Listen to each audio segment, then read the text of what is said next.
Et si on répondait à toutes vos questions sur la CFE, la cotisation foncière des entreprises? Dans l'épisode précédent, on s'est intéressé au calcul de la CFE. C'est-à-dire, ok, on reçoit ça, on sait qu'on a un impôt à payer, mais d'où sort ce chiffre? Comment ça marche? Alors évidemment, on est resté à un niveau assez simple par rapport à toutes les subtilités de la fiscalité, mais on a vu le calcul général de la CFE, le calcul particulier si vous travaillez de chez vous ou chez vos clients, donc si vous n'avez pas de local professionnel, et les taxes supplémentaires pour les artisans ou les commerçants, donc la TCMA, la TCCI et leur calcul particulier pour les micro-entrepreneurs. Donc, si vous avez raté ça, c'est dans l'épisode numéro 58. Et maintenant, donc dans cette seconde partie, on va voir un récapitulatif des 7 questions les plus posées sur la CFE par la communauté sur Instagram, parce que c'est un épisode, cette fois, collaboratif. C'est parti pour notre sujet du jour. Bonne écoute!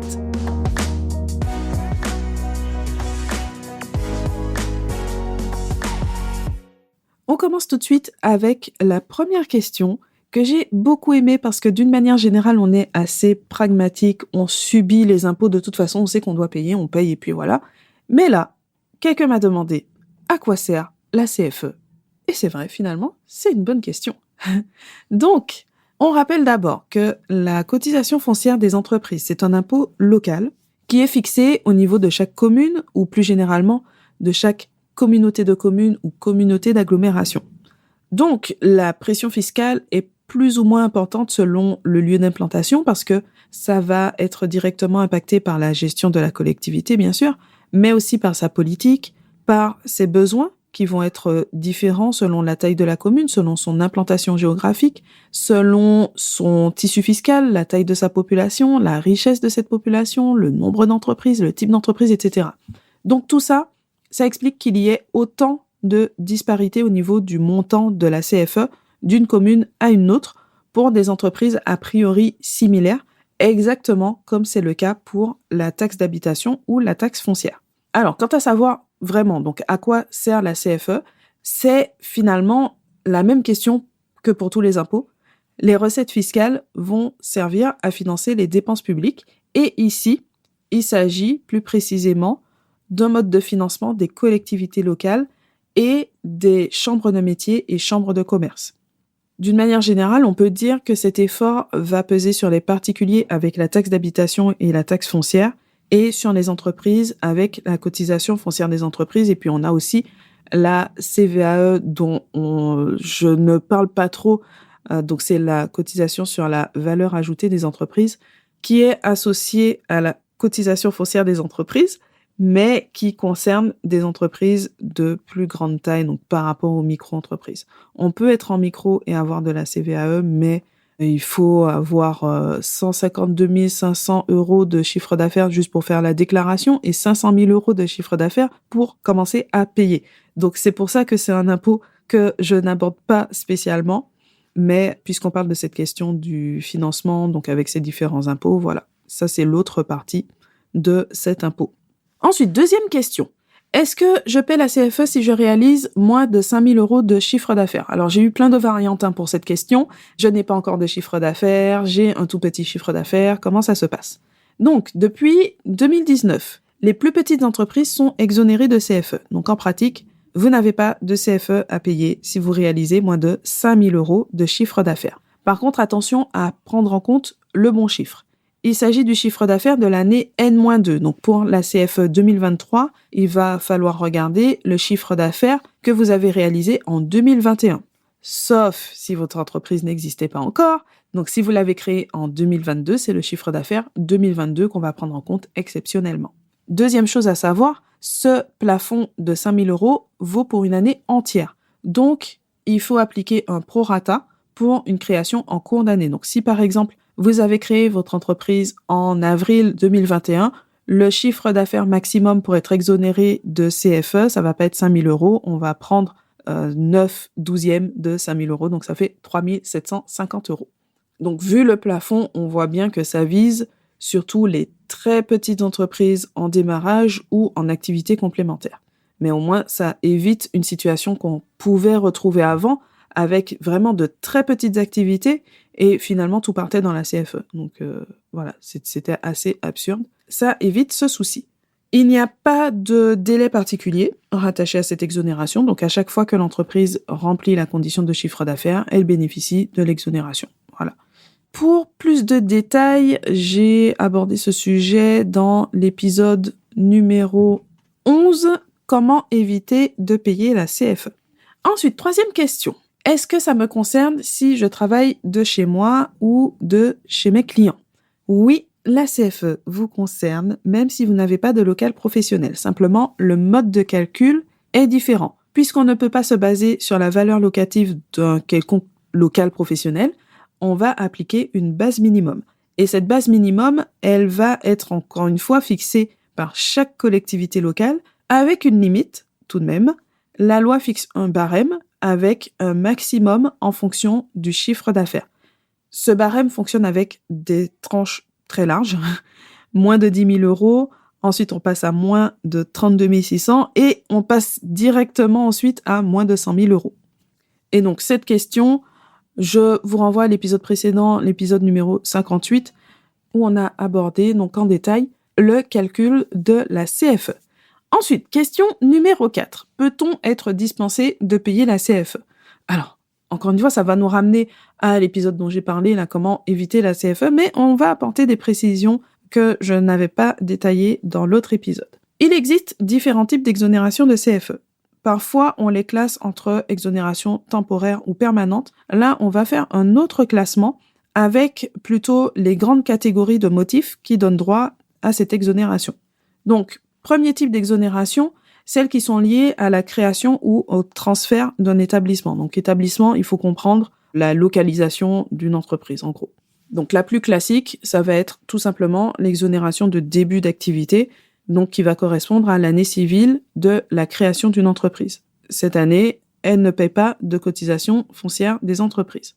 Ensuite, lorsque la collectivité locale a voté cet aménagement et que l'entreprise en a fait la demande, il est possible que cette exonération soit prolongée pendant les 3 années suivantes.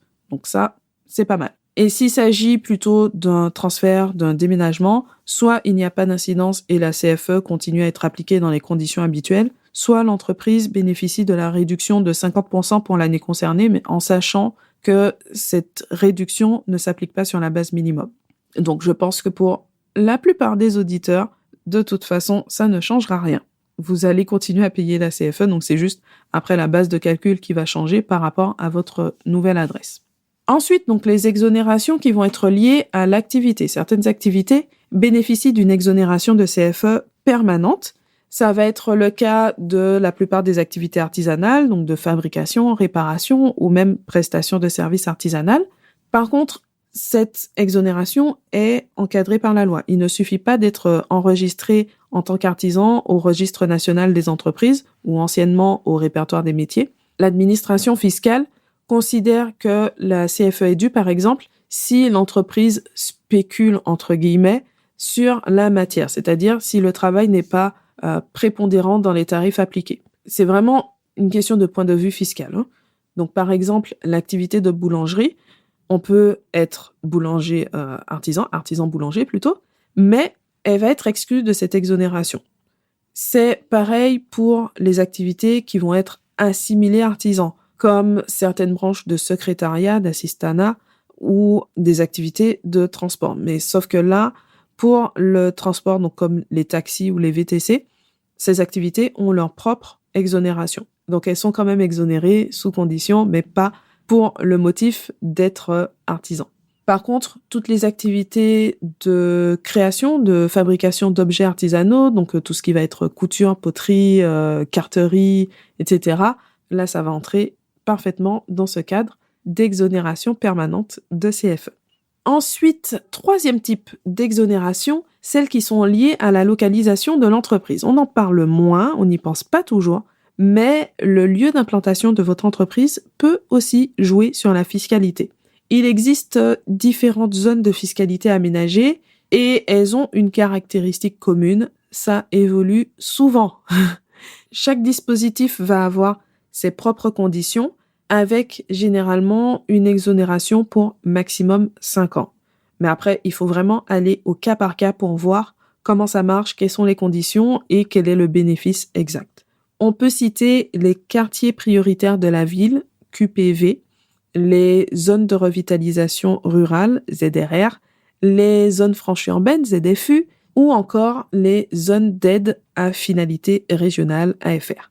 Dans la transcription de l'épisode, je vous mets les ressources pour voir plus en détail ces différentes zones, comment ça marche, et puis aussi voir s'il y a des quartiers prioritaires de la ville dans votre secteur, et donc si vous pouvez être concerné par cette exonération.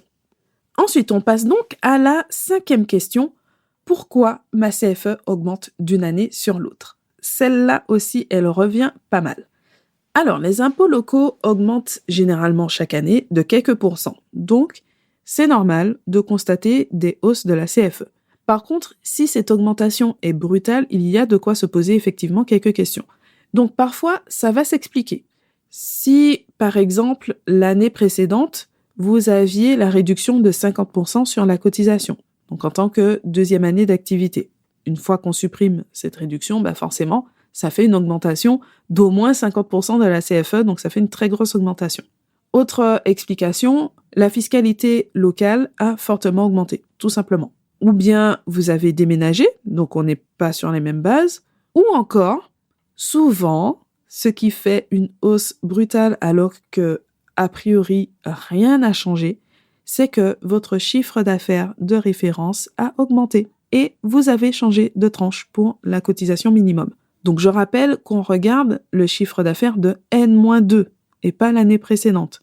Donc là pour 2023, ça voudrait dire que entre 2020 et 2021, vous avez changé de tranche parce que vous étiez peut-être dans la tranche de moins de 32 600 et vous êtes passé à moins de 100 000.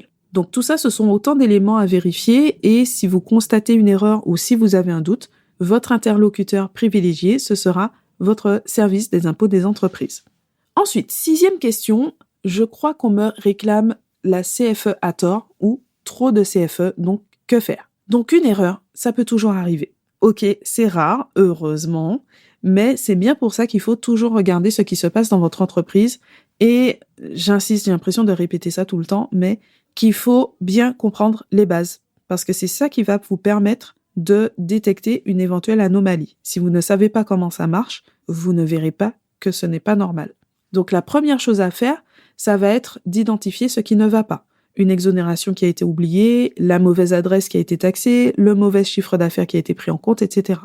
Ensuite, vous n'avez plus qu'à contacter votre service des impôts des entreprises pour déposer une réclamation et il va rectifier votre dossier si besoin pour éviter que le problème se reproduise. Si le SIE confirme qu'il y a une erreur, vous obtenez un dégrèvement, c'est-à-dire l'annulation de tout ou partie de l'impôt qu'on vous réclamait. Et bien sûr, si vous l'aviez déjà payé, on vous rembourse la somme.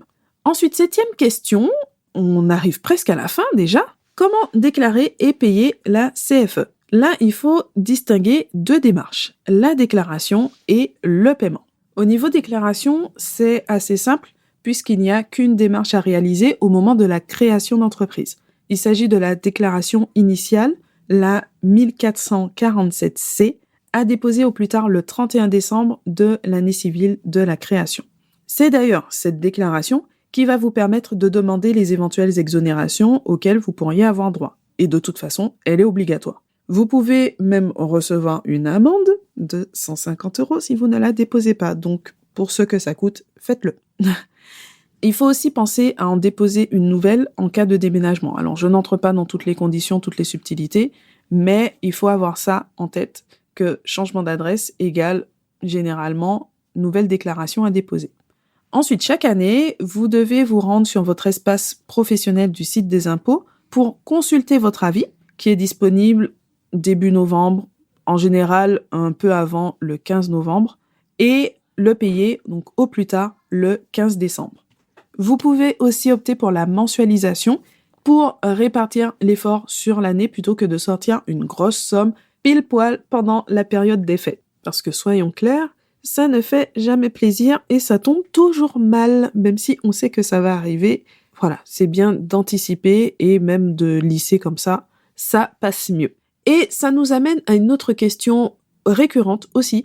Est-ce que c'est normal de ne pas recevoir de courrier? La réponse est oui. Aujourd'hui, beaucoup de démarches se font obligatoirement en ligne et on ne reçoit aucun courrier. Et c'est le cas pour la consultation de l'avis de CFE et aussi pour le paiement. Donc, n'attendez surtout pas de recevoir un courrier pour pouvoir payer la CFE. Il vous faut l'accès à votre espace professionnel et il faut faire la démarche directement en ligne. Donc, en conclusion, normalement, vous commencez à mieux cerner la CFE et ça devrait vous éviter les mauvaises surprises. Et je suis sûre que vous voyez aussi pourquoi il est important de comprendre le fonctionnement de votre entreprise, même s'il s'agit seulement, entre guillemets, d'une micro-entreprise. Oui, auto-entrepreneur, d'accord, mais la plupart des obligations restent communes à toutes les entreprises. Et le bricolage qu'on peut faire parfois, il peut finir par coûter cher. Ces différents contenus ont déjà aidé beaucoup d'indépendants à éviter les faux pas, mais aussi à récupérer de l'argent versé à tort à l'administration. Ça marche dans les deux sens. Et mon conseil reste toujours le même. C'est important de vous former parce que ce n'est pas toujours intuitif. Il y a des choses qui ne se devinent pas. Même quand on est du métier, on doit toujours se mettre à jour. On a toujours des questions qu'on ne sait pas forcément poser, où on va devoir aller chercher dans les textes et voir les subtilités, où on va creuser, etc. Donc, forcément, quand ce n'est pas votre métier, c'est pas inné, ce n'est pas intuitif, mais ça s'apprend. Donc, c'est parfaitement normal de ne pas tout savoir, mais en tant que chef d'entreprise, c'est indispensable de maîtriser le fonctionnement de base de votre entreprise. Voilà pour cet épisode. J'espère qu'il vous a plu, que vous avez appris des choses et que ça va vous aider dans votre entreprise. Pour aller plus loin, vous avez la transcription de l'épisode sur j'aimelapaperasse.com. Comme d'habitude, je vous mets le lien dans la description de cet épisode, donc sur la plateforme sur laquelle vous l'écoutez. Vous y trouvez les ressources, les liens utiles et également la formation micro-entreprise si vous voulez voir les bases de l'administratif d'une micro-entreprise, pas seulement la CFE, mais tous les indispensables pour gérer votre entreprise et surtout être serein. C'est vraiment ça l'objectif, que tout soit simple, clair, pour ensuite vous concentrer sur votre cœur de métier en toute sérénité. Avant de nous laisser, si ce n'est pas encore fait, c'est le moment de mettre un like ou un commentaire sur Spotify ou Apple Podcast pour encourager le podcast, l'aider à se faire connaître. Et on se dit à très bientôt dans le prochain épisode.